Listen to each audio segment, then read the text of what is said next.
যেন আলোর স্বল্পতা মনে হচ্ছে। আসসালামু আলাইকুম রহমতুল্লাহ। এম সাকিব, তুমি লাইভে জয়েন করে ফেলছো, মাশাআল্লাহ। আচ্ছা, এক দুইজন একটু বলেন যে ক্যামেরার পজিশনটা ঠিক আছে কিনা আর আমার সাউন্ড ক্লিয়ার কিনা। 22 জন যুক্ত হয়েছে অলরেডি। 25, মাশাআল্লাহ। 29, Golam Parwar Sayeed is watching. Welcome to IIUM, the Garden of Knowledge and Virtue. একজন একটু টাইপ করে লিখতে হবে। গোলাম পারওয়ার সাইদি, আরাফাত মামা, আপনি বলেন যে আমার সাউন্ড কি একেবারে ক্লিয়ার আর ক্যামেরার পজিশন কি একেবারে ক্লিয়ার? যদি থাকে তাহলে আমরা শুরু করব। 60 জন যোগ দিয়েছে। জি, 61, মাশাআল্লাহ। ভাইয়া সব ঠিক আছে। সেলিম রাজা লিখেছে সব ঠিক আছে। গোলাম পারওয়ার সাইদি লিখেছে সব ঠিক আছে। মেজবাউদ্দিন লিখেছে হ্যাঁ, সাউন্ড সুন্দর। আচ্ছা, তাহলে আমরা আর দেরি না করে আমরা শুরু করি ইনশাআল্লাহ।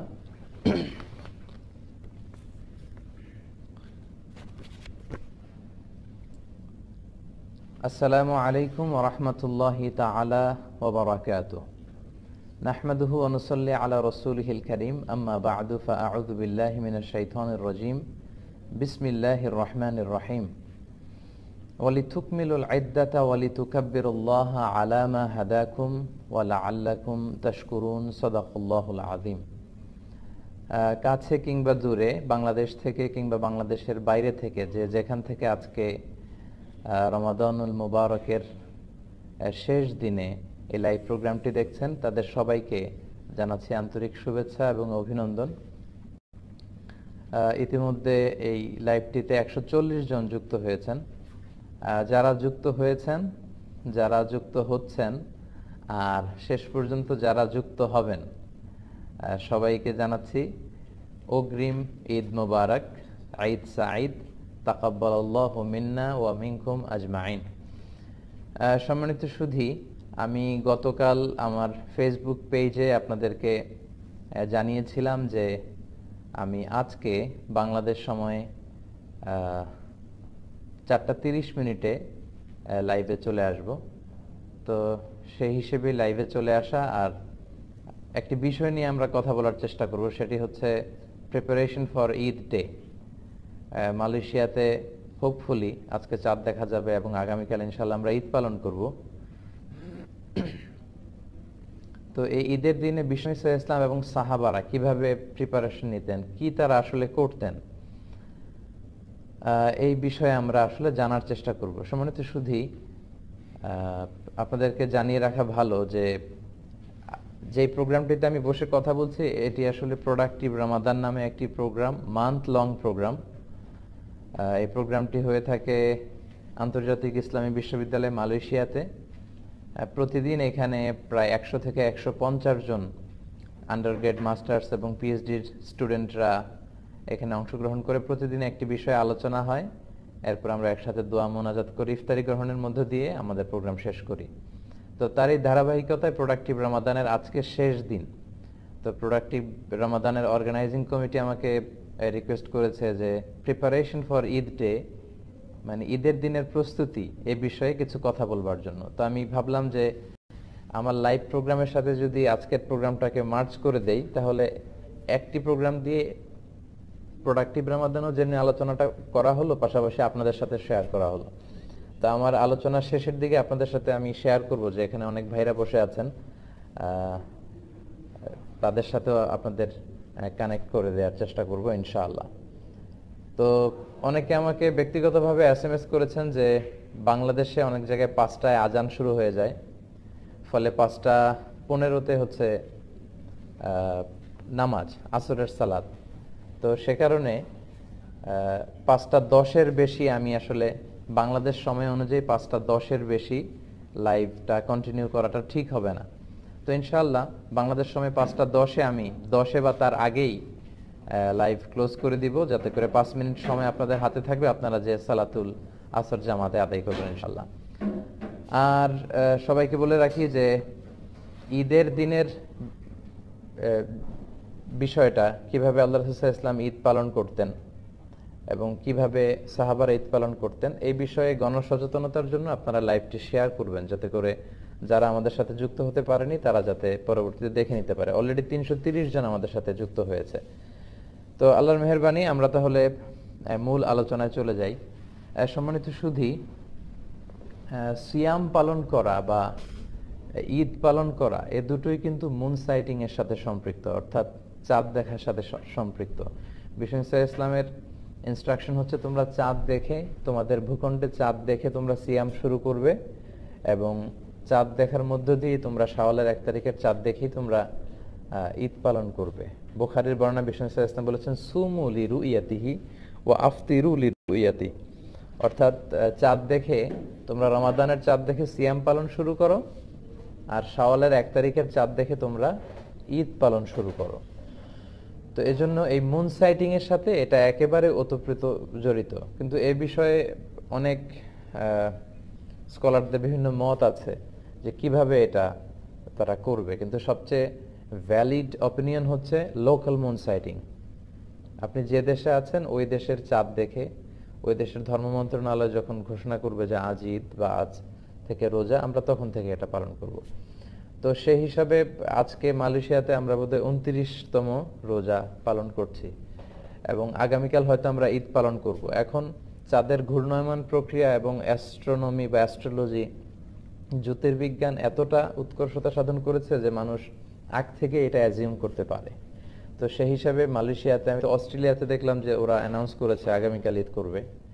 মালয়েশিয়াতেও হোপফুলি আজকে চাঁদ দেখা যাবে এবং আগামীকাল তারা ঈদ পালন করবে।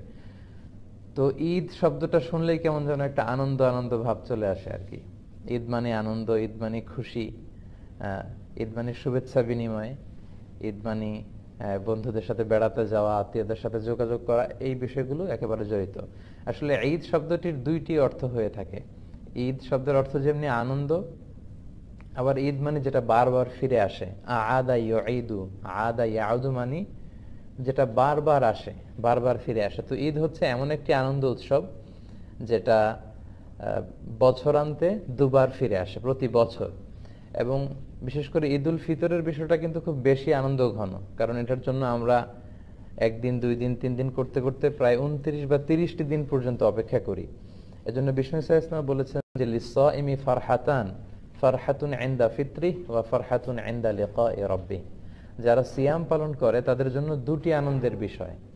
এক হচ্ছে তারা যখন 29 দিন বা 30 দিন রোজা রেখে তারপর শাওয়ালের 1 তারিখে যখন তারা খাবার গ্রহণের মধ্য দিয়ে ঈদ পালন করে, এটা একটা আনন্দ।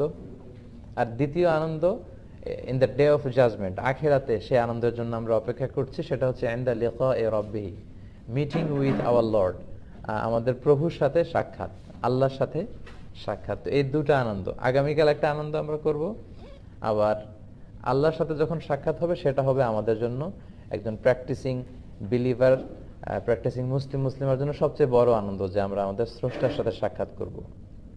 তো এই ঈদটা হচ্ছে আমাদের the biggest carnival and festival of Muslim community. মুসলিম বিশ্বের সবচেয়ে বড় উৎসব, আনন্দ উৎসব বলা যায়, ধর্মীয় উৎসব বলা যায়, সবচেয়ে বড় কার্নিভাল, সবচেয়ে বড় ফেস্টিভ্যাল। এর চেয়ে বড় কোনো উৎসব কিন্তু গোটা মুসলিম বিশ্বে আর দেখা যায় না। আগামীকাল দেখা যাবে যে প্রায় 56টি মুসলিম দেশের অধিকাংশ দেশই ঈদ সেলিব্রেট করছে, অল্প কয়েকটি দেশ হয়তো তার পরের দিন ঈদ সেলিব্রেট করবে। তো ঈদের এই আনন্দ বা ঈদ উদযাপনের ইতিহাসটা কোত্থেকে শুরু হলো, আমরা যদি সেখান থেকে একটু শুরু করি তাহলে মুসনাদে আহমদ ইবনে হাম্বলের একটা হাদিসকে কোট করা যায়। আনাস ইবনে মালিক রাদিয়াল্লাহু আনহু, খাদিম রাসূলুল্লাহ, তিনি বর্ণনা করেছেন যে রাসূল সাল্লাল্লাহু আলাইহি ওয়াসাল্লাম যখন মক্কা থেকে মাইগ্রেট করে মদিনায় আসলেন, এসে দেখলেন যে আউস খাজরাজের লোকেরা তারা বছরের 2টি দিনে খুব আনন্দ উৎসব করে, খেলাধুলা করে। তো রাসূল সাল্লাল্লাহু আলাইহি ওয়াসাল্লাম তাদের জিজ্ঞেস করলেন, মা হাদান আল ইয়াউমান, এই 2টি দিন এগুলো কিসের দিন? তখন তারা বলল, কুন্না নালআবু ফীহিমা ফিল জাহিলিয়া, আমরা জাহিলি যুগে এই 2 দিনে খুব আনন্দ উৎসব করতাম, খেলাধুলা করতাম, উৎসব করতাম, তারই ধারাবাহিকতায় আমরা এটা করি। তখন বিষ্ণু ইসলাম বললেন, ইন্নাল্লাহা কদ আবদালাকুম বিহিমা খায়রাম মিনহুমা, আল্লাহ তোমাদের জন্য এই 2টা দিনের চেয়ে আরো শ্রেষ্ঠ 2টা দিন দিয়ে এই 2টা দিনকে চেঞ্জ করে দিয়েছেন। এই দিনে তোমাদের আনন্দ করা লাগবে না, তোমাদের জন্য আল্লাহ স্পেশাল 2টা দিন উৎসবের জন্য গিফট পাঠিয়েছেন, সেটা হচ্ছে একটা হচ্ছে ঈদুল ফিতর আর একটা হচ্ছে ঈদুল আদহা। অর্থাৎ শাওয়ালের 1 তারিখে তোমরা আনন্দ উৎসব করবে, যেটা আমরা আগামীকাল সেলিব্রেট করবো ইনশাআল্লাহ।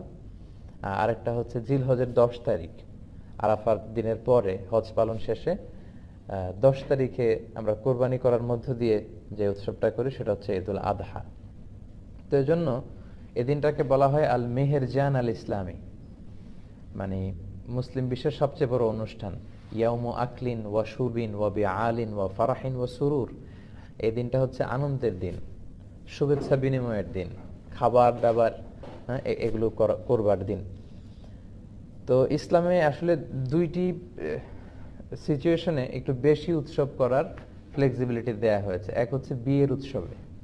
বিয়েতে বিষ্ণু ইসলাম বলেছেন আলিনুন নিকাহ হাবিদ দুফুফ, বিয়ের অনুষ্ঠানটা দফের ব্যান্ড পার্টি করে জানিয়ে দাও। দফ আর ঢোলের মূল পার্থক্য হচ্ছে ঢোলের 2 দিকে আটকানো থাকে, আর দফের একদিকে আটকানো একদিক খোলা। এবং বিষ্ণু যখন মক্কা থেকে মদিনায় হিজরত করে এসেছেন, মদিনাবাসীরা সানিয়াতুল ওয়াদা নামক জায়গায় দফ নিয়ে বিশ্বনবীকে ওয়েলকাম করেছেন আর পড়েছিলেন তলা আল বাদরু আলাইনা মিন সানিয়াতিল ওয়াদা। তো এই বিয়ের অনুষ্ঠান আর ঈদের অনুষ্ঠানে বিষ্ণু ইসলাম এই আনন্দ উৎসবের কথাগুলো বলেছেন।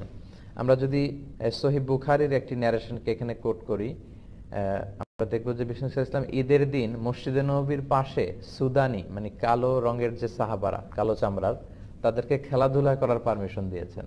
কেন ইমাজিন, মসজিদে নববী, one of the holy mosque in Islam, মসজিদে নবীর পাশে তারা তীর দিয়ে, বল্লম দিয়ে তারা খেলাধুলা করছিল।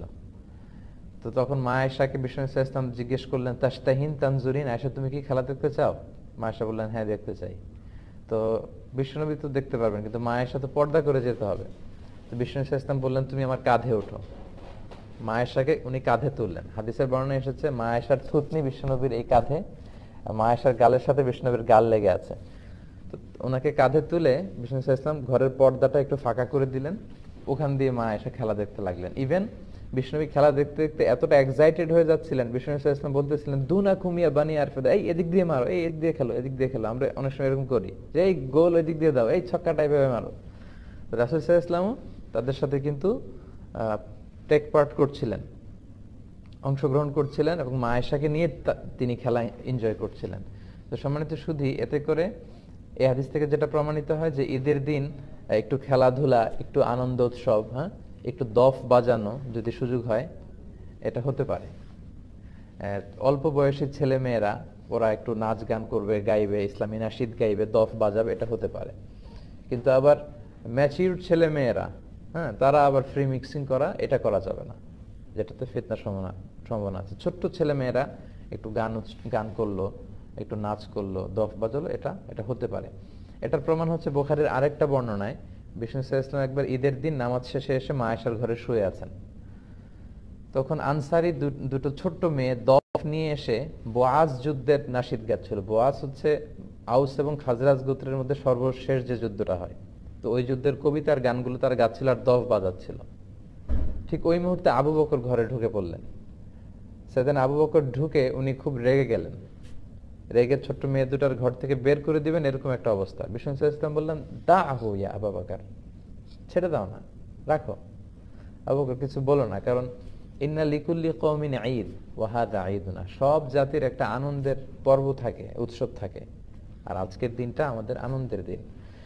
তো মা আয়েশাকে নিয়ে খেলা দেখা, বল্লম খেলা, তীর খেলা দেখা, এবং এই যে ছোট্ট বাচ্চা দুটোকে দাফ বাজানোর পারমিশন দেয়া, এই হাদিসগুলো কিন্তু প্রমাণ করে যে ঈদের দিনে একটু খেলাধুলা, একটু আনন্দ উৎসব, শুভেচ্ছা বিনিময়, এটা করা যেতে পারে এবং এটা করাই উচিত। তো সম্মানিত শুধু আমরা একেবারে রমাদান কাটাতে কাটাতে একেবারে শেষ পর্যায়ে চলে এসেছি। আজকে এখানে আমরা 29টি রমাদান কাটাচ্ছি। আমরা আল্লাহর কাছে কামনা করি যে আমরা এই রমাদানে যে ইবাদতগুলো করলাম আল্লাহ যেন সেগুলো কবুল করে। তো এই পর্যায়ে আমি আপনাদের সাথে শেয়ার করতে চাই যে ঈদের দিনের সুন্নাহগুলো কি, এটিকিউটস অফ ঈদ কি। ঈদ আসলে, বিশেষ করে যেহেতু ঈদুল ফিতর সামনে আমাদের আগামীকাল, ঈদুল ফিতর আসলে সাহাবারা কি করতেন, আল্লাহ রাসূল কি করতে বলেছেন, সেদিকে আমরা যাই। ঈদুল ফিতরের সর্বপ্রথম যে কথা সেটি হচ্ছে তাকবীর, তাকবীর দেওয়া। বিষ্ণু বলেছেন ওয়াজাইয়িনু আ'য়াদাকুম বিতাকবীর, তোমরা তাকবীর দিয়ে ঈদের সৌন্দর্যকে বাড়াও। তার মানে ঈদের সাথে কিন্তু তাকবীরের একটা ওতপ্রোত সম্পর্ক আছে। এবং আল্লাহ বলছেন ওয়ালি তুকমিলুল ইদ্দা, রোজার আয়াতের পরে আল্লাহ বললেন তোমরা রোজার 29 দিন বা 30 দিন রোজা পালন করবে। হ্যাঁ, তারপরে ওয়ালি তুকাব্বিরুল্লাহ, তোমরা আল্লাহর তাকবীর দিবে। কেন? আলামা হাদাকুম, এই যে আল্লাহ তোমাদের হেদায়েত দিয়েছেন, 30 দিন সিয়াম পালনের তৌফিক দিয়েছেন, এটার শুকরিয়া স্বরূপ তোমরা তাকবীর দিবে। তো আমাদের বাংলাদেশে তাকবীর দেয়, আমাদের দেশের এখানে তাকবীরের একটু পার্থক্য আপনারা হয়তো দেখেছেন। বাংলাদেশে 2 বার আল্লাহু আকবার, এরপর লা ইলাহা ইল্লাল্লাহ, আবার 2 বার আল্লাহু আকবার, এরপর ওয়ালিল্লাহিল হামদ। এখানে ওরা 3 বার আল্লাহু আকবার বলে।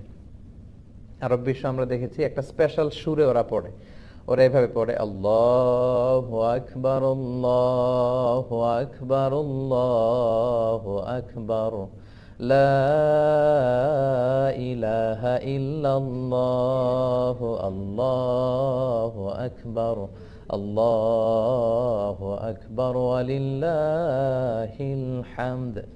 দেখবেন আজকে মাগরিবের সালাতের পর থেকে কিন্তু তাকবীর শুরু হয়ে যাবে। তো ঈদুল ফিতরের তাকবীর হচ্ছে মাগরিবের আজানের পর থেকে। এই যে রাতটা আসছে এটাই মূলত ঈদের রাত। কালকে যে রাত এটা কিন্তু ঈদের পরের দিনের রাত, আরবিতে রাত আগে আসে। তো মাগরিবের পর থেকে আমরা তাকবীর শুরু করব, মাগরিবের পর এশার পর আজকে ফজরের পর ঈদের সালাত পর্যন্ত, দ্যাটস ইট, তাকবীর শেষ। কিন্তু ঈদুল আজহাতে আবার 9 তারিখ ফজর থেকে শুরু করে 13 তারিখ আসর পর্যন্ত 5 দিন আইয়ামুত তাশরিকে তাকবীর দিতে হয়। তো সম্মানিত সুধী, আসুন আমরা আজকে মাগরিবের সালাতের মধ্য দিয়ে তাকবীর দেয়া শুরু করি। এবং বাংলাদেশে আপনারা একদিন পরে মানে আগামীকাল মাগরিবের পর থেকে আপনারা তাকবীর দিবেন ঈদ পর্যন্ত। এবং আল্লাহ বলেছেন যে অলি রাব্বিকা ফাকাব্বির, হ্যাঁ, গ্লোরিফাই দ্য অ্যাট্রিবিউটস অফ আল্লাহ, আল্লাহর মহানত্বের ঘোষণা দাও, তিনি যে সবচেয়ে বড়। তাকবীরের মধ্য দিয়ে মূলত কিন্তু আমরা আল্লাহ যে সবচেয়ে বড় এবং সবচেয়ে পাওয়ারফুল এটার ঘোষণা দেয়। আল্লাহু আকবার মানে হচ্ছে আল্লাহ সবচেয়ে বড়, আল্লাহ সবচেয়ে মহান। তো প্রথম কাজ হচ্ছে আমরা তাকবীর দিব ইনশাআল্লাহ। দ্বিতীয় দায়িত্ব হচ্ছে সাদাকাতুল ফিতর। সিয়াম পালনের পরে সাদাকাতুল ফিতর আদায় করতে হয়। বিষ্ণু সাল্লাল্লাহু আলাইহি ওয়াসাল্লাম বলেছেন এটা সিগনিফিকেন্স দুইটা। এক হচ্ছে তুহরাতান লিস-সাইম, রোজা রাখতে যে অনেক সময় আমরা অন্যায় করে ফেলেছি, মিথ্যা বলেছি, গীবত টিবত হয়তো করে ফেলেছি, এগুলো যাতে মাফ হয়ে যায়। 2 নম্বর সিগনিফিকেন্স হচ্ছে তুআমাতান লিল মাসাকিন, যাতে মিসকিনরাও কিছু খেতে পারে। আমরা কালকে পায়েস খাবো, ফিন্নি খাবো, সেমাই খাবো, কিন্তু যারা সুবিধা বঞ্চিত তারা কিছুই খাবে না। এটা আসলে ঈদের শেয়ারিংটা ওইভাবে হয় না, বরং তারাও যাতে কিছু শেয়ার করতে পারে, খেতে পারে, এজন্য মূলত।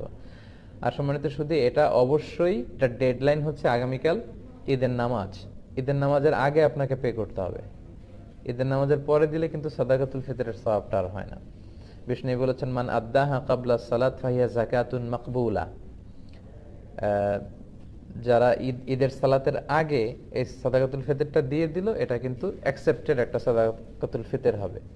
ওমান আদ্দাহা বা'দা সালাত, আর ঈদের সালাতের পরে যদি সাদাকাতুল ফিতর আপনি দেন তাহলে ফাহিয়া সাদাকাতুম মিনাস সাদাকাত, এটা নরমাল চ্যারিটি হবে, আপনি সাদাকাতুল ফিতরের সওয়াব পাবেন না।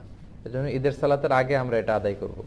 মালয়েশিয়াতে 7 রিঙ্গিট সর্বনিম্ন, বাংলাদেশে মনে হয় 70 টাকা সর্বনিম্ন, সর্বোচ্চ 2310 টাকা। খাবার দিয়ে দিতে বলেছেন বিষ্ণু ইসলাম। 4টা খাবারের কথা পাওয়া যায়, খেজুর দিয়ে, জব দিয়ে, হ্যাঁ, বার্লি দিয়ে, কিশমিশ দিয়ে। তো আপনি যদি কিশমিশের হিসাব করেন তাহলে কিন্তু অনেক টাকা দিতে হয়। অর্থাৎ প্রত্যেকের লাইফস্টাইল যেরকম ওই অনুযায়ী সবাই কিন্তু আমরা 7 রিঙ্গিট দিলে হবে না। যাদের টাকা পয়সা অনেক বেশি তারা 40 রিঙ্গিট 50 রিঙ্গিট করে সাদাকাতুল ফিতর আদায় করতে হবে।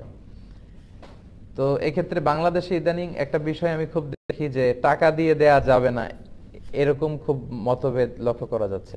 আচ্ছা, প্রকৃত সুন্নাহ হচ্ছে খাবার দিয়ে দিয়ে দেওয়া। লেটস সে বাংলাদেশের মানুষের খাবার হচ্ছে চাল কিংবা ডাল, তো 1 সা বিষ্ণু আদায় করতে বলেছেন। মানে 1 সা হচ্ছে বর্তমানের হিসাবে 3 কেজি 300 গ্রাম। তো আপনি 3 কেজি 300 গ্রাম চাল দিয়ে দিতে পারেন বা ডাল দিয়ে দিতে পারেন।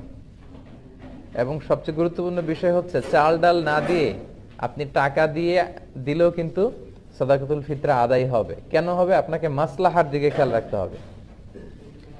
আমরা যদি আজকে বাংলাদেশে সব গরিবদেরকে ধরে ধরে 3 কেজি 300 গ্রাম চাল দিয়ে দেই, ডাল দিয়ে দেই, তো দেখা যাবে ওর ঘরে কয়েক বস্তা ডাল হয়ে গেছে। তো ও কি ঈদের দিন ডাল খাবে? ও তো ঈদের দিন পায়েস খাবে, ফিন্নি খাবে, ওর তেল কিনা লাগবে, ওর একটা নতুন শাড়ি কিনা লাগবে, ওর একটা নতুন জামা কিনা লাগবে।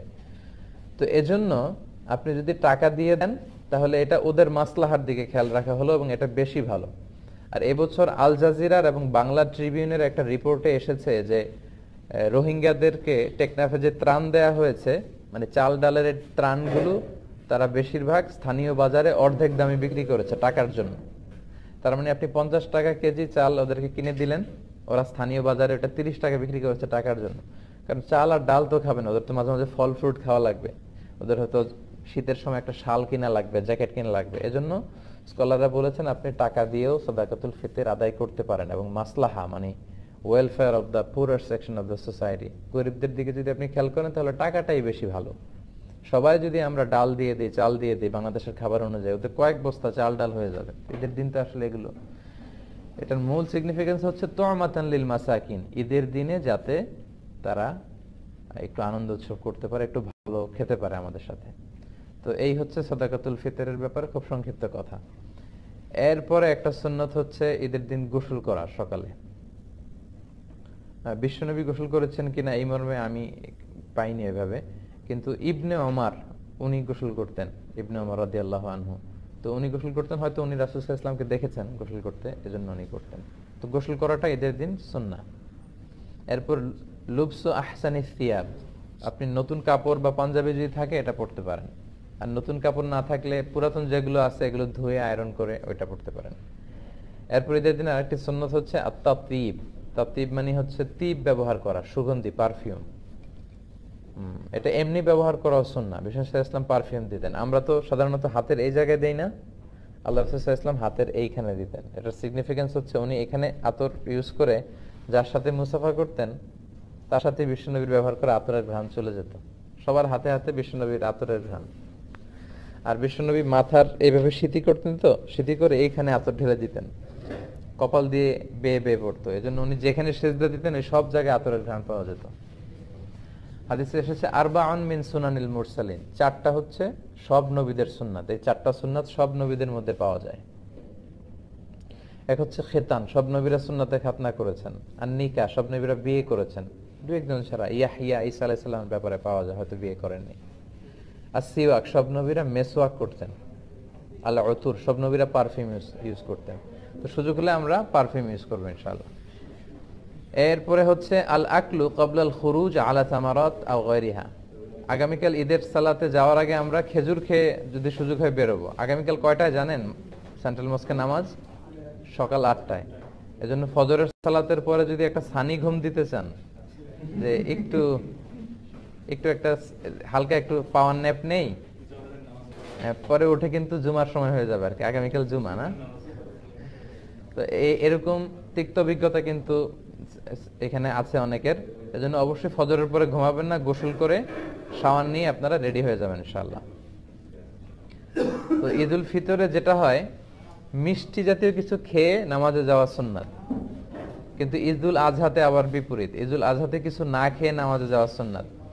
কারণ ঈদুল আজহার সিকোয়েন্সটা আল্লাহ বলেছেন যে ফাসল্লি লিরাব্বিকা ওয়ানহার, মানে আগে সালাত পড়বেন, তারপরে কুরবানি করবেন, তারপরে কুরবানির গোশত খাবেন বা কিছু খাবেন, মানে আসসালাতু আউওয়ালান আন নাহার সানিয়ান ওয়াল আকলু সালিসান। কিন্তু ঈদুল ফিতরের সুন্নাহ হচ্ছে আপনি ঈদগাহে বা মসজিদে যাওয়ার আগে মিষ্টি জাতীয় কিছু খাবেন, খেজুর, চকলেট, ফিন্নি, পায়ের, যদি মহল্লায় কেউ আপনাকে দাওয়াত করে আপনি হয়তো খাইলেন, মাঝে মাঝে কিন্তু অনেকে করে ইনভাইট করে সবাইকে। আচ্ছা গেল। এরপরে একটা সুন্নাত হচ্ছে ঈদের দিনের আয-যাহাব মিন তরিক ওয়াল আউদা মিন তরিকিন আখার, এক রাস্তা দিয়ে ঈদগাহে যাওয়া আরেক রাস্তা দিয়ে আসা। এটা হচ্ছে ইফ পসিবল, যদি সুযোগ হয়।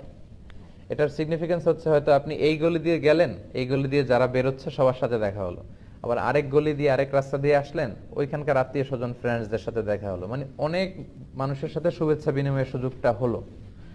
ঈদের দিন তো আনন্দের দিন, আনন্দটা বেশি শেয়ার করার সুযোগ হচ্ছে এই কারণে। তো ইউআইতে যেটা দেখা যায়, আমরা বেলাল থেকে বের হয়ে ওই বাস স্টপের একটা জায়গা দিয়ে সাধারণত আসি। তো এখানেও যদি আপনি এটা মেনটেন করতে পারেন তাহলে সুন্নাতের সওয়াব ইনশাআল্লাহ আপনি পাবেন। এরপর ইসতিসহাবুন নিসা ওয়াল আতফাল ওয়াস সিবিয়ান হাত্তাল হুইয়াদ, বিষ্ণু ইসলাম বলেছেন ঈদের নামাজে যখন তোমরা যাবে, নারীদেরকে, বাচ্চাদেরকে, ফ্যামিলির সবাইকে নিয়ে যাবে, কাউকে ঘরে রেখে যাবে না। কিন্তু দুর্ভাগ্যজনক হলেও সত্য, আমাদের দেশে এই পরিবেশটা এখনো গড়ে ওঠেনি। জাতীয় ঈদগাহ ময়দান, বাইতুল মোকাররম সহ দুই একটা জায়গায় হয়তো নারীদের ঈদের সালাতের সিকিউরিটির সাথে ব্যবস্থা রাখা হয়, কিন্তু পুরো দেশব্যাপী এটা আমাদের গড়ে ওঠেনি সচেতনতার অভাবে। আমাদের স্কলাররা মনে করেন যে ফিতনা হবে। ঈদের 2-3 দিন আগে শপিং মলগুলোতে হাঁটা যায় না নারীদের কারণে, তারপর রাস্তাঘাটে, তার পয়লা বৈশাখে আমাদের বোনরা ঠিকই সেলিব্রেট করে, বাট ঈদের ক্ষেত্রে কিন্তু আমাদের বঞ্চিত করা হয়, বলা যে মসজিদে যাওয়া যাবে না, ফিতনা হবে। তো এটার ব্যাপারে সচেতনতা দরকার এবং তাদেরকে একটা সুন্দর সিকিউর প্লেস করে দেওয়া দরকার যাতে করে তারা যেতে পারে। বিশ্বনবী এটাকে এত গুরুত্বপূর্ণ বলেছেন, বিশ্বনবী বলেছেন হাত্তাল হুইয়াদ, মেনস্ট্রুয়েশনাল পিরিয়ড চলছে যে নারীদের মাসিক, তারাও যাবে। কারণ তারা এটা থেকে বঞ্চিত হবে কেন? কারণ এত বড় গ্যাদারিং বছরে হয় 2টা, তখন খতিব সাহেব মুসলমানদের বিভিন্ন ক্রাইসিস, সমস্যার সম্ভাবনা নিয়ে কথা বলবে, মোটিভেশনাল কথা বলবে, আমাদের মুসলমানদের কি সমস্যা যাচ্ছে, কি ক্রাইসিস আমরা পার করছি, হ্যাঁ, এই বিষয়গুলো নিয়ে বাৎসরিক একটা মোটিভেশনাল কথা ইমাম বলবেন। তো এটা থেকে যদি আমাদের বোনেরা বঞ্চিত হয়, তাহলে উম্মাটিক ডেভেলপমেন্টটা আমরা করব কিভাবে? তো সবাইকে একসাথে করতে হবে, সবাই। এজন্যই বিশ্বনবী বলেছেন যে পিরিয়ড যাদের চলবে ওই নারীরাও আসতে হবে। এক মহিলা সাহাবী বললেন, ইয়া রাসূলুল্লাহ, আমাদের অনেকের হেজাব নেই, জেলবাব নেই, আমরা কিভাবে যাব? আল্লাহ রাসূল বললেন, তোমাদের যেই বোনের 2-3টা জেলবাব আছে তাদের কাছ থেকে বড় করে নিয়ে যাবা, যাদের 3টা আছে অন্যদেরকে ধার দিবা, নামাজের পরে আবার তোমাকে দিবে, তারপরেও আসবে। পিরিয়ড যাদের চলে তারা এসে ইয়াতাজিলনাল মুসাল্লা, যেহেতু পিরিয়ড চলছে ঈদগাহে ঢুকবে না, মসজিদে না ঢুকে মসজিদের বাইরে ওয়েটিং এরিয়াতে ওয়েট করবে, ঈদের আনন্দ তারা শেয়ার করবে। ওয়াশতারিক না দাওয়াত আল মুসলিমিন, ইমাম সাহেবের দোয়া, মুসলমানদের দোয়াতে শরীক হবে। লেটস সে কালকে ইনশাআল্লাহ সকাল 7টার দিকে দেখা যাবে যে 8-10 হাজার লোক এখানে জড়ো হবে। তো শুধু যদি আমরা আসতাম, আমাদের বোনরা বা ভাবিরা যদি না আসে, তাহলে ঈদটা কেমন যেন মনে হচ্ছে যে পরিপূর্ণ হচ্ছে না। কিন্তু মেয়েরা মেয়েদের এরিয়াতে, ছেলেরা ছেলেদের এরিয়াতে যখন ঈদের শুভেচ্ছা বিনিময় করবে, মানে মনে হয় যে ভালোবাসা, সবাই মিলেমিশে একাকার, এটাই ঈদের মূল স্পিরিট বা সৌন্দর্য। তো এই জন্য এটার জন্য সচেতনতা বৃদ্ধি দরকার। বাংলাদেশে আপনারা এগুলো নিয়ে খুব বিনয়ের সাথে কৌশলী হয়ে কথা বলবেন, যাতে এরকম একটা পরিবেশ তৈরি হয়। আচ্ছা, এরপর হচ্ছে ঈদের নামাজ 2 রাকাত, এটা তো আমরা জানি না। 2 রাকাত, প্রথম রাকাতে 7 তাকবীর, দ্বিতীয় রাকাতে 5 তাকবীর, মোট 12টা তাকবীর দিয়ে আমাদের এখানে সালাত হয়। আর হানাফি স্কুল অফ থটে বা বাংলাদেশে যারা আপনারা শুনছেন, 691 জন অলরেডি এখানে লাইভে যুক্ত হয়েছে আর কি আমাদের সাথে, তারাও শুনছে। দেখা যাবে যে আলোচনাটা শেষ করার সাথে সাথে মোর দেন 10,000 লোক অলরেডি এটা দেখে ফেলছে। সো আপনারাও যেমনি শুনছেন, আরো অনেকে বাংলাদেশ সহ বিভিন্ন জায়গা থেকে তারাও শুনছে। তো বাংলাদেশে সাধারণত আমরা 6 তাকবীর দেই, 3-3 করে। প্রথম রাকাতে 3 তাকবীর, দ্বিতীয় রাকাতে 3 তাকবীর, এটাও আপনি দিতে পারেন, এটা কোনো সমস্যা নেই। 7-5-12 তাকবীরও হবে, 3-3 করে 6 তাকবীর, এটাতেও কোনো সমস্যা নেই ইনশাআল্লাহ। আল্লাহ রাসূল সাল্লাল্লাহু আলাইহি ওয়াসাল্লাম প্রথম রাকাতে সূরাতুল আ'লা পড়তেন, সাব্বিহিসমা রাব্বিকাল আ'লা, আর দ্বিতীয় রাকাতে সূরাতুল গাশিয়া পড়তেন, হাল আতাকা হাদিসুল গাশিয়া। তবে এটা ম্যান্ডেটরি না, এটা অপশনাল। ইউএতে আমি যতবার সালাত পড়েছি সাধারণত ইমাম এই 2টা সূরা দিয়ে পড়েছেন। তারপর অনেক স্কলাররা বলে কোনো নির্দিষ্ট নামাজের জন্য নির্দিষ্ট সূরা ফিক্স করে দেয়া মাকরুহ। তো এটার ব্যাপারে বিভিন্ন ধরনের কথা আছে, তবে আপনি চাইলে পড়তে পারেন, আল্লাহ রাসূল যেহেতু পড়েছেন। আচ্ছা, আরেকটা ভিন্ন বিষয়, এটা হয়তো অনেকের জানা নাই, কিন্তু একটু শেয়ার করার প্রয়োজন আমি মনে করছি। আমাদের মালয়েশিয়াতে যেহেতু ইনশাআল্লাহ হোপফুলি আজকে চাঁদ দেখা গেলে আগামীকাল ঈদ, তো আগামীকাল কিন্তু আবার জুমাবার, তাই না? সকালে একটা গ্যাদারিং, দুপুরে আরেকটা গ্যাদারিং। তো বিষ্ণু ইসলাম বললেন, লা ইয়াজতামিউ ঈদান ফি ইয়ামিন ওয়াহিদ, একদিনে 2 ঈদ হয় না, মানে একদিনে 2টা গ্যাদারিং আমাদের জন্য কষ্ট হয়ে যাবে। এজন্য বিষ্ণু ইসলাম বলেছেন, জুমার দিনে যদি কখনো ঈদ হয় আর ঈদের নামাজে যদি কেউ অংশগ্রহণ করে, তখন জুমার নামাজটা তার জন্য আর ওয়াজিব থাকে না, ওটা সুন্নাহ হয়ে যায়। রুকসা দিয়েছেন, ফ্লেক্সিবিলিটি আছে আর কি।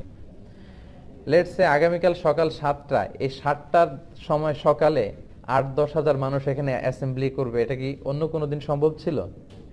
ঈদের কারণে সব স্কেডিউল আকপিস করে সবাই এখানে জড়ো হবে।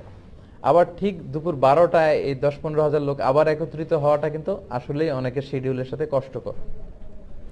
এজন্য বিশ্বনবী এখানে ছাড় দিয়েছেন যে ঈদের সালাতে কেউ অংশগ্রহণ করলে ফামান আরাদা ইয়াতি ফালিয়াতি ওমান আরাদা ইয়াতাখাল্লাফ ফালিয়াতাখাল্লাফ। সাহাবারাও যখন ঈদের জুমার দিনে ঈদ পেতেন তারা ঈদের নামাজের পরে এই ঘোষণাটা দিতেন। তবে জুমার সালাত যেহেতু অনেক গুরুত্বপূর্ণ একটা সালাত, ইবাদত, অনেক ভার্চু আছে এর মধ্যে, তো আমরা ইনশাআল্লাহ শরীক হব। তবে আপনাদের যদি কারো কোনো খুব জরুরি কাজ পড়ে যায় এই ফ্লেক্সিবিলিটি চাইলে কেউ গ্রহণ করতে পারবেন। এরপর হচ্ছে আল ইস্তিমতা ইলাল খুতবা বা'দাস সালাহ, সালাতের পরে খুতবা শোনা। একটা খুতবা হয়, এই খুতবাটা শোনাও জরুরি। আর এই খুতবাগুলোকে আরো কনস্ট্রাকটিভ ওয়েতে, আরো ইফেক্টিভ ওয়েতে করা দরকার। যেটা আমি বলছিলাম যে বছরের the biggest carnival and festival of মুসলিম উম্মা, প্রায় 56টা দেশ একসাথে এইটা সেলিব্রেট করবে। সো আমাদের মুসলমানদের ক্রাইসিস, আমাদের সম্ভাবনা, আমাদের সমস্যা, এই সবগুলো কিন্তু জুমার খুতবায় একজন খাতিব ইনস্ট্রাক্ট করবে তার সারমনে। সো এটাকে এই স্পিরিট থেকে নিয়ে যদি আমরা খুতবাগুলো কাজে লাগাই তাহলে কিন্তু সচেতনতাও বাড়বে। কারণ এত মানুষের গ্যাদারিং আসলে এত সহজে পাওয়া যায় না। এজন্য আমরা জুমার খুতবা শোনার চেষ্টা করবো ইনশাল্লাহ। এটা শোনা হচ্ছে সুন্নাহ। আচ্ছা, খুতবার পরে কি হয়? কোলাকুলির পর্ব। আচ্ছা, খুতবার পরে হচ্ছে শুভেচ্ছা বিনিময়।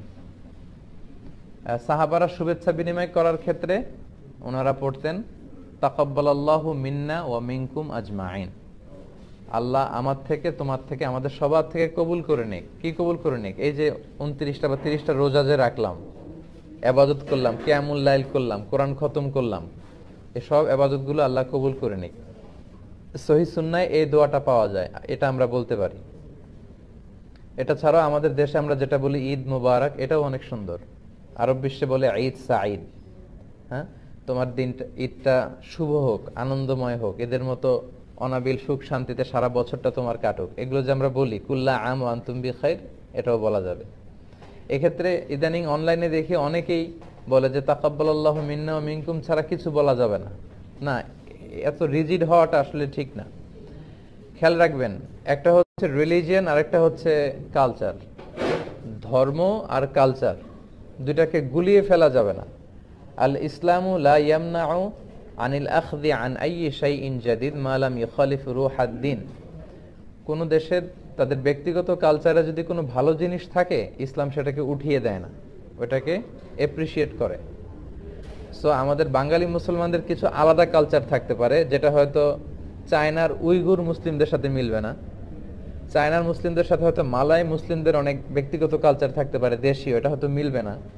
ইউরোপের মুসলমানদের হয়তো তাদের লোকালিটিতে কিছু কালচার থাকতে পারে, এটা হয়তো আমাদের সাথে যাবে না।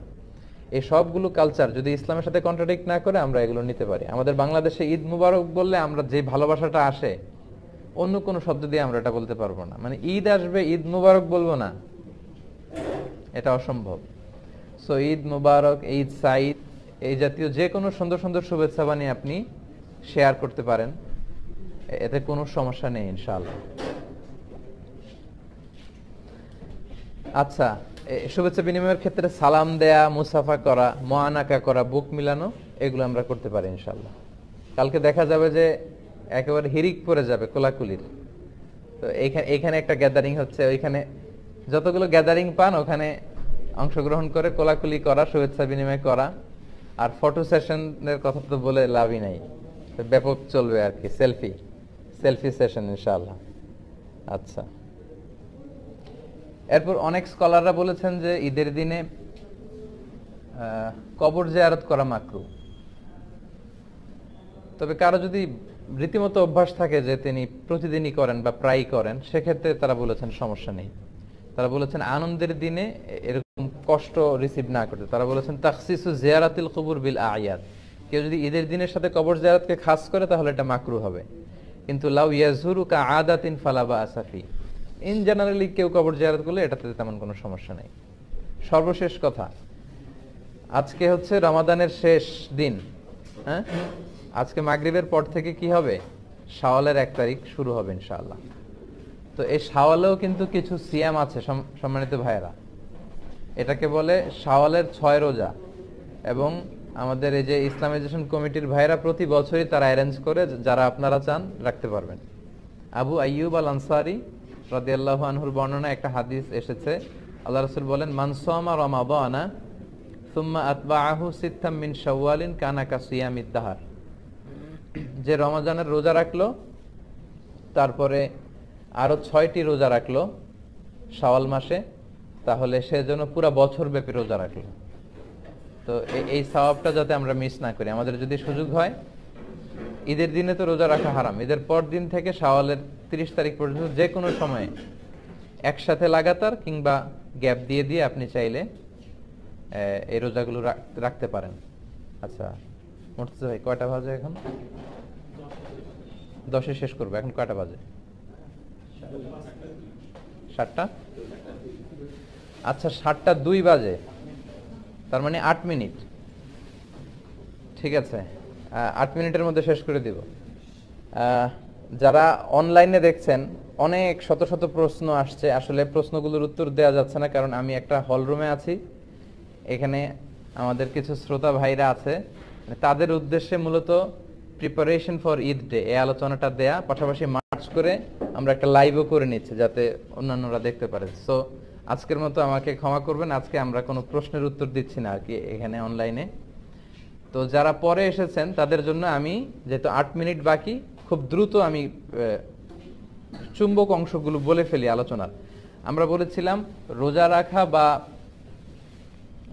ঈদ পালন করা এটা চাঁদ দেখার সাথে সম্পৃক্ত।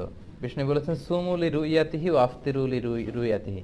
কিন্তু চাঁদের ঘূর্ণায়মান প্রক্রিয়া বা অ্যাস্ট্রোলজি, জ্যোতির্বিজ্ঞান এতটা ডেভেলপ করেছে, মানুষকে আল্লাহ ওই জ্ঞান দিয়েছে যে আগ থেকেই মানুষ এগুলো অ্যাজিউম করতে পারে। তো সেই হিসাবে আগামীকাল মালয়েশিয়াতে সহ প্রায় 56টা মুসলিম দেশের বেশিরভাগ দেশে কিন্তু আগামীকাল ঈদ পালন করবে। আর আমরা বলেছি এটা মুসলমানদের সবচেয়ে biggest carnival and festival of Muslim উম্মাহ, সবচেয়ে বড় আমাদের ধর্মীয় উৎসব। এটার ব্যাকগ্রাউন্ড কি? রাসূল সাল্লাল্লাহু আলাইহি ওয়াসাল্লাম মদিনায় যে দেখলেন তারা 2 দিন ঈদ আনন্দ পালন করে, খেলাধুলা করে। তখন তারা বললো যে জাহিলি যুগে আমরা করতাম, তার ধারাবাহিকতা এখনো করি। তখন বিষ্ণু বললেন যে আল্লাহ এই 2 দিনের চেয়ে শ্রেষ্ঠ 2টা দিন তোমাদের দিয়েছে, এক হচ্ছে শাওয়ালের 1 তারিখ, আর এক হচ্ছে জিলহজের 10 তারিখ। তোমরা এখন থেকে ওই 2টার পরিবর্তে এই 2টা দিনে ঈদ উৎসব করবে। এভাবে এটার মানে ঐতিহাসিক ব্যাকগ্রাউন্ড হচ্ছে, এইভাবে ঈদ শুরু হয় আর কি। এবং এটা আনন্দ, উৎসব, খেলাধুলা, হ্যাঁ, এগুলোর দিন। এবং বিষ্ণু সাল্লাল্লাহু আলাইহি ওয়াসাল্লাম 2টা অনুষ্ঠানে একটু বেশি ফ্লেক্সিবিলিটি দিয়েছেন। আমরা বলেছিলাম একটা হচ্ছে বিয়ের আনন্দ উৎসব, আর একটা হচ্ছে ঈদ উৎসব। আলিনুন নিকাহ হাবিদ দুফুফ, বিয়ের ঘোষণাটা দফের ব্যান্ড পার্টি করে জানিয়ে দাও। দফ আর ঢোলের নীতিগত পার্থক্য আমরা বলেছিলাম, ঢোলের 2 দিকে আটকানো, দফের 1 দিকে আটকানো, 1 দিক খোলা। বিষ্ণুনবী যখন মদিনায় এসেছিলেন, সবাই তলা আল বাদরু আলাইনা গানটা গেয়েছিল আর দফ বাজিয়ে বিষ্ণুনবীকে ওয়েলকাম জানিয়েছিল। এবং আমরা দেখেছি যে বিষ্ণু সাল্লাল্লাহু আলাইহি ওয়াসাল্লাম মসজিদে নববীর পাশে ঈদের দিন খেলাধুলা করার পারমিশন দিয়েছেন, এবং মা আয়েশাকে কাঁধে তুলে পর্দা ফাঁকা করে ওনাকে খেলা দেখতে দিয়েছেন। এবং বিষ্ণুনবী এতটা এক্সাইটেড হয়ে গিয়েছিলেন, বিষ্ণুনবী বলতেছিলেন যে দুনা কুমিয়া বানি আরফেদা, এইভাবে তীর মারো, এইভাবে খেলো। যেটা আমরা ফুটবল খেলা দেখতে গেলে আমরা এক্সাইটেড হয়ে যাই এবং বলে এই গোল দাও, এদিকে দাও, এদিকে দাও। তো তার মানে ঈদের দিনে যে একটু অতিরিক্ত উৎসব করা যায়, এটার পারমিসিবিলিটি এই হাদিস থেকে আর কি আমরা পাই। এরপর এক ঈদের দিনে বিষ্ণু সাল্লাল্লাহু আলাইহি ওয়াসাল্লাম মা আয়েশার ঘরে শুয়েছিলেন, তখন আনসারি 2 ছোট্ট মেয়ে দফ বাজাচ্ছিল আর বুআজ যুদ্ধের গান গাচ্ছিল। আবু বকর এটা দেখে ধমকে ওদেরকে বের করে দিতে চাইলেন। বিষ্ণু বললেন দা আহুমাই আবু বকর, হে আবু বকর ছাড়ো, রেখে দাও, কারণ লিকুল্লি কওমিন ঈদ ওয়া হাদা ঈদুনা, সব জাতির একটা উৎসবের দিন আছে, আজকে আমাদের উৎসবের দিন। তো ছোট বাচ্চারা চাইলে দফ বাজাতে পারে, ছোট্ট মেয়েরা, ছোট্ট ছেলে মেয়েরা তারা নাচ গান, দফ বাজানো এগুলো করতে পারে, কিন্তু প্রাপ্তবয়স্ক নারী পুরুষ ম্যাচিউরড কেউ এই ফ্রি মিক্সিং এ অংশগ্রহণ করতে পারবে না। তাহলে এই জাতীয় খেলাধুলা, উৎসব, দফ বাজানো, এইভাবে আমরা এদের শুভেচ্ছা বিনিময় এগুলো করে এদের আনন্দ প্রকাশ করতে পারি। তারপর ঈদের দিনের কি কি সুন্নাহ, আমরা প্রথমে বলেছিলাম তাকবীর দেয়া, আজকে মাগরিবের আজানের পর থেকে কালকের ঈদের নামাজ পর্যন্ত। কিন্তু ঈদুল আজহাতে আবার এটা 9 তারিখ ফজর থেকে 13 তারিখ আসর, 5 দিন আইয়ামুত তাশরিকে। কিন্তু এখানে হচ্ছে শুধু এই অল্প একটু সময়ের জন্য আর কি তাকবীর। সেক্ষেত্রে বাংলাদেশে আল্লাহু আকবার 2 বার বলে, আরব বিশ্বে 3 বার বলে, দুটোই পড়া যাবে, কোনো সমস্যা নেই। ঈদের দিনে গোসল করা সুন্নাহ, সুন্দর কাপড় পরা সুন্নাহ, পারফিউম ইউজ করা সুন্নাহ, ঈদুল ফিতরে মিষ্টি জাতীয় কিছু খেয়ে যাওয়া সুন্নাহ, এক রাস্তা দিয়ে যাওয়া আরেক রাস্তা দিয়ে ফিরে আসা যদি সম্ভব হয় এটা সুন্নাহ। নারী পুরুষ সবাই ঈদগাহে যাবে যাতে বড় গ্যাদারিং এ আনন্দে সবাই শরীক হতে পারে। ঈদের সালাত 2 রাকাত, ঈদের সালাত আদায় করা সুন্নাতে মুআক্কাদা অনেকে বলেছেন, কেউ বলেছেন ওয়াজিব। তবে পার্থক্য হচ্ছে অতিরিক্ত 12টা তাকবীর দিতে হয়, প্রথম রাকাতে 7টা, দ্বিতীয় রাকাতে 5টা, কিন্তু হানাফি স্কুল অফ থটে 3টা করে 6টা। আর জুমার দিনে যদি ঈদ হয়, জুমার নামাজের ক্ষেত্রে রুখসাত দেয়া হয়েছে, পড়াটা ভালো না, কেউ না পড়লেও তেমন কোনো সমস্যা হবে না। ঈদের খুতবা শোনা সুন্নাহ, আর খুতবাটাকে আরো কনস্ট্রাকটিভ ওয়েতে দেওয়া উচিত। শুভেচ্ছা বিনিময় করা সুন্নাহ, সাহাবারা দেখা হলে বলতেন তাকাব্বালাল্লাহু মিন্না ওয়া মিনকুম, আল্লাহ তোমাদের আমাদের সবার আমলগুলো কবুল করুক। অনেক স্কলাররা বলেছেন ঈদের দিনে কবর জিয়ারত করা মাকরুহ। আর সর্বশেষ আমরা বলেছিলাম শাওয়ালে 6টা রোজা রাখা সুন্নাহ। রমজানের রোজার পরে যদি কেউ শাওয়ালের 6টা রোজা রাখে, তাহলে সারা বছর রোজা রাখলে যে সওয়াব হয় এ সওয়াব আল্লাহ তাদেরকে দান করে। তো এই ছিল প্রিপারেশন ফর ঈদ ডে, এই বিষয়ের উপর আমার সংক্ষিপ্ত আলোচনা। যারা সময় নিয়ে শুনলেন তাদেরকে শুকরিয়া। আর অনলাইনে যারা আলোচনাটি শুনেছেন আপনারা শেয়ার করে দিয়ে ঈদের ব্যাপারে সচেতনতা বৃদ্ধি আপনারা করতে পারেন। আপনারা সবাই ভালো থাকবেন, সুস্থ থাকবেন। সবাইকে আবারও অগ্রিম ঈদের শুভেচ্ছা জানিয়ে শেষ করছি। ঈদ মোবারক, ঈদ সাঈদ, কুল্লা আম ওয়া আনতুম বিখাইর, তাকাব্বালাল্লাহু মিন্না ওয়া মিনকুম আজমাইন। আসসালামু আলাইকুম ওয়া রাহমাতুল্লাহি তাআলা ওয়া বারাকাতুহু।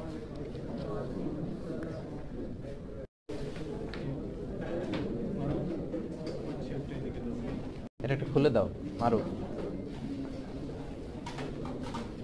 একটু খুলে জাস্ট দর্শকদেরকে দেখাই দিলে ক্লোজ করে ফেলবো। জাস্ট অন করে ঘুরাও, হ্যাঁ তুমি ঘুরাও, সমস্যা নেই।